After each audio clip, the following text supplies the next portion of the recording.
Die rede hoekom dit 'n troos is jou trooster is in beheer ook van die slegte dinge wat met jou gebeur, nê.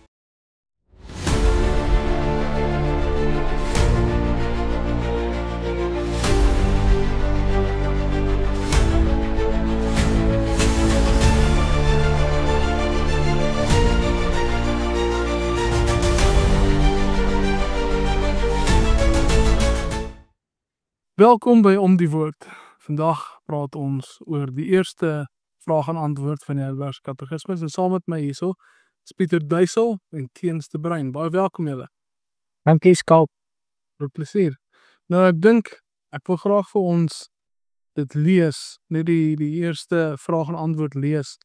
Omdat hy eintlik baie mooi bondig saamgevat word, maar omdat daar so baie aangaan, net sodat almal dit mooi verstaan waar ons alles praat.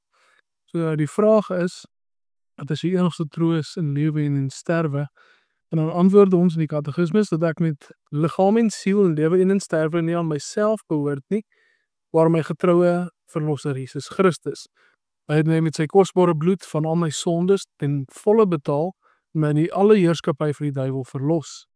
Hy bewaar my op so 'n wyse dat sonder die wil van my hemelse Vader geen haar van my kop kan val nie. Alles moet inderdaad op my saligheid dien. En daarom verseker hy my ook deur sy Heilige Gees van die ewige lewe en maak hy my van harte gewillig en bereid om voortaan vir hom te lewe. Dit is 'n baie mooi manier hoe die katekismes eintlik begin met hierdie as 'n intree vraag en antwoord.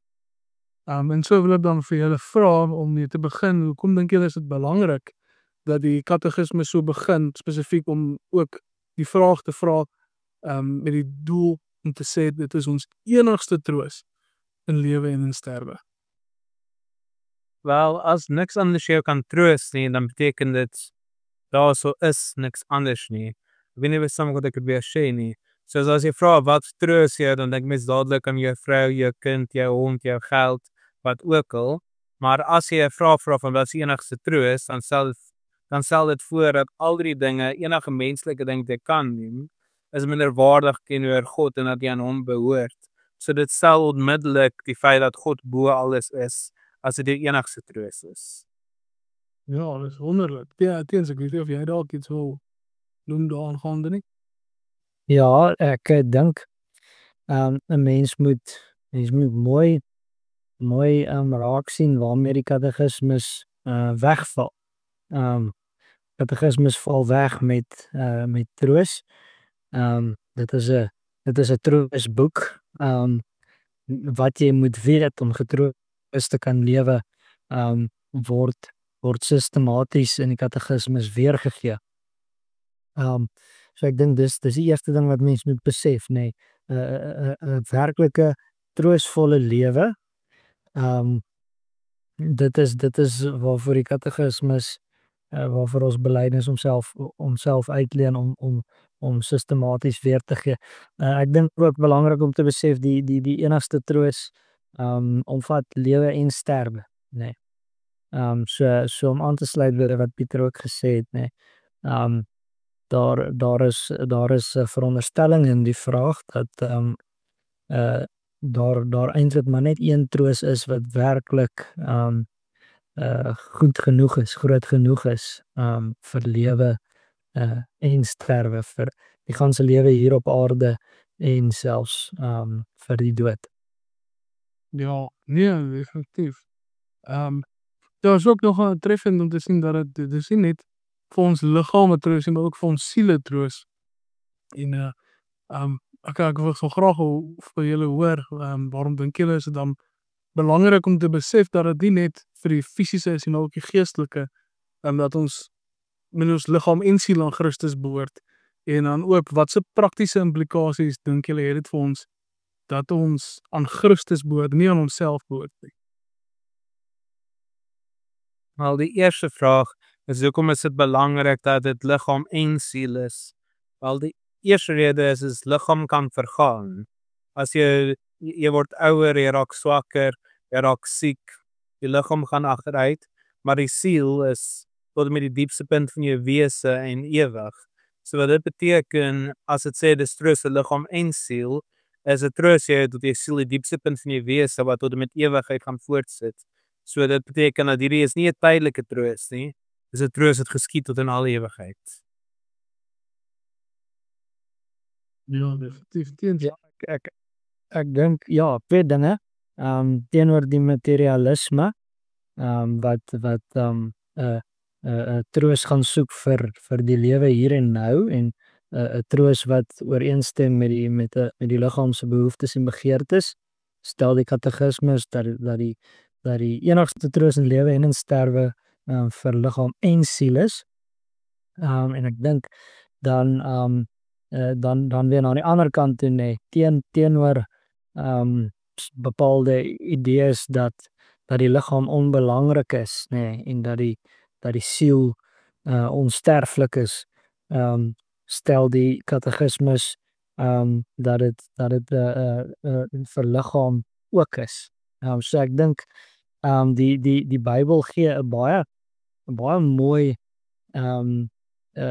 leer ons baie mooi die mens is 'n eenheidswese, en liggaam en siel word nie teenoor mekaar afgespeel nie. En die troos wat ons uit die Bybel ontvang is dan ook een wat is vir liggaam en vir siel.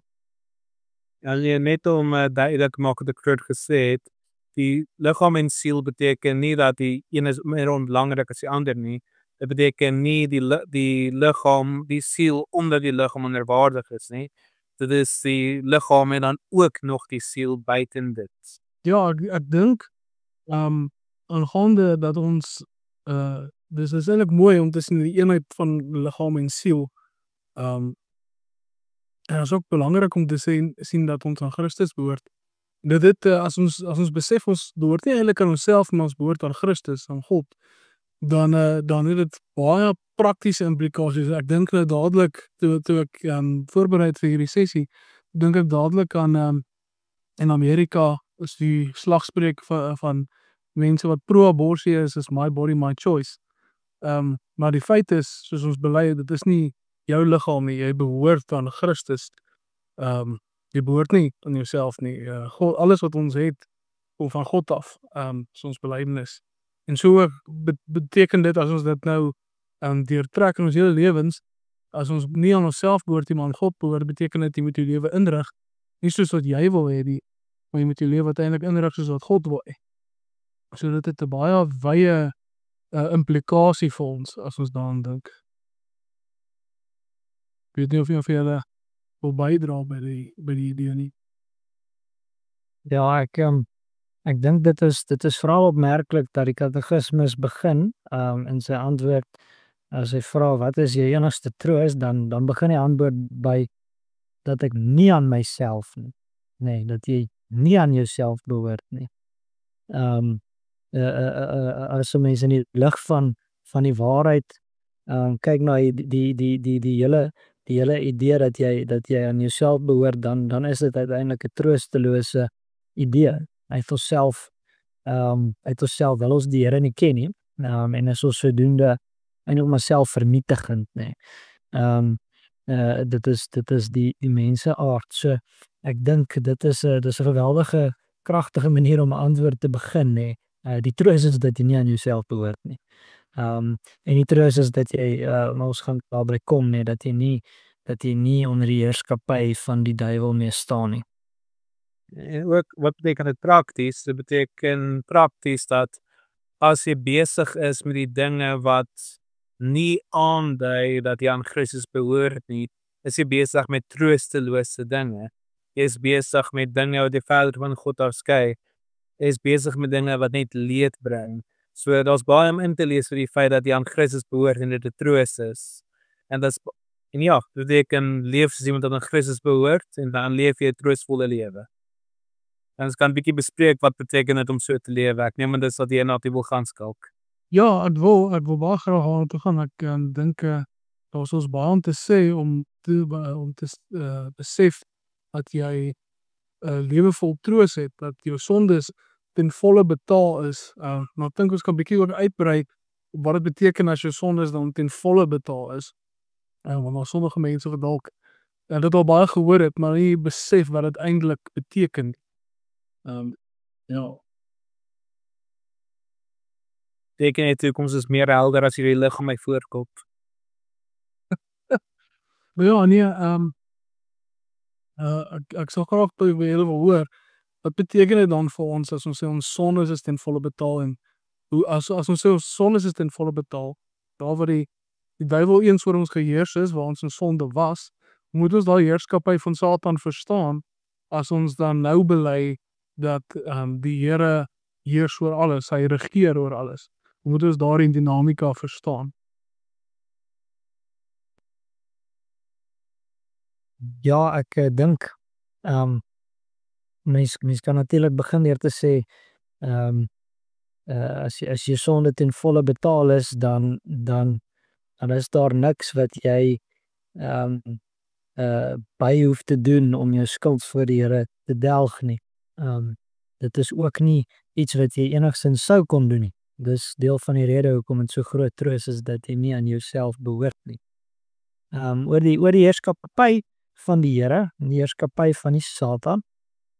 In die hart van die saak glo ons God heers soewerein oor alle dinge. Daar's niks wat nie onder sy volkomme beheer is nie.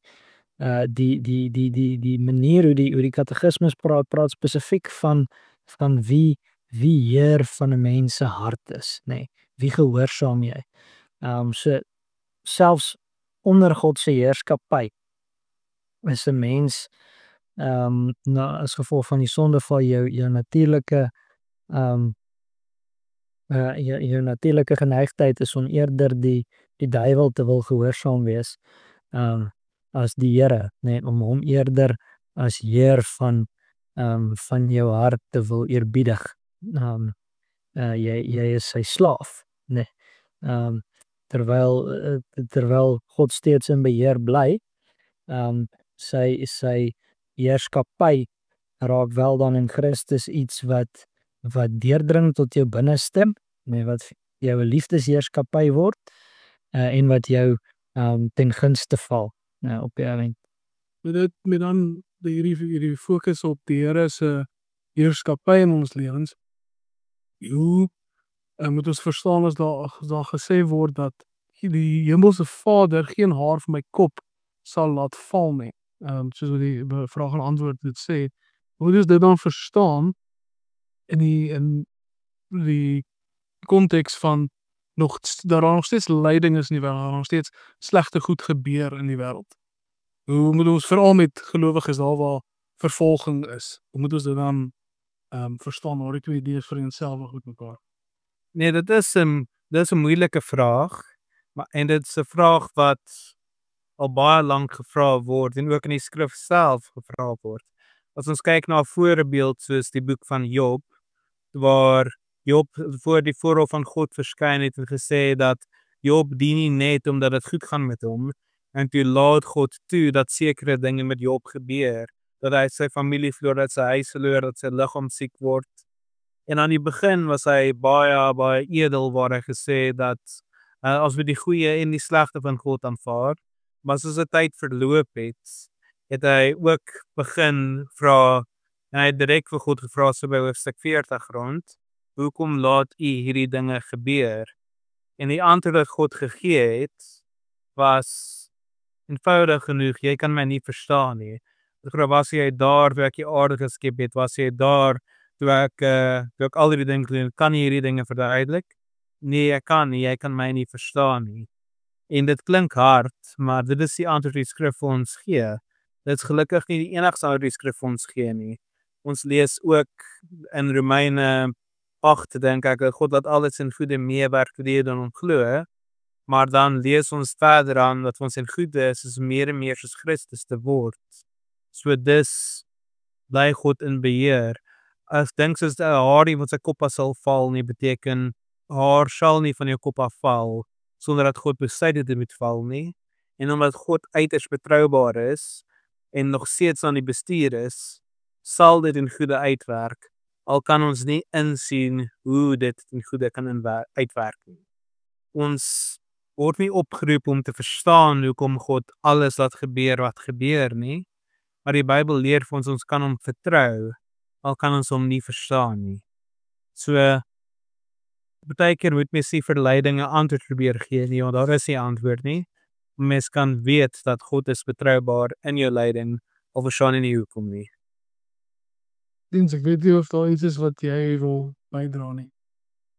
Ja, ek dink in terme van van die katekismes antwoord nee, daar sou staan daar sal geen haar van jou kop val sonder die Hemelse Vader se wil nie, nee, dis waarop dit neerkom. En die rede hoekom dit 'n troos is jou trooster is in beheer ook van die slegte dinge wat met jou gebeur, nê. Dit is 'n geweldige troos. Kan 'n mens maar so sê. Dit is hoekom ja, myns insiens dit so daar staan, nê. Geen aanslag van die verganklikheid, nê, gaan op jou geloods kan word sonder dat God volkome in beheer daarvan bly. En nou is die wonderlike, die Bybel leer jy dan nou ook nog, hy die Here werk daardeur om jou ook sterker te maak, nê, as wat jy was voor daai lyding. En dis eintlik 'n verskriklike ding, nê. As die volle aanslag van die verganklikheid in God se krag jou bepunt los waar jy sterker is daarna as daarvoor, nê, dan is jy meer as 'n oorwinnaar. Dan verstaan wat kan jou dan nou eintlik skade maak, nê.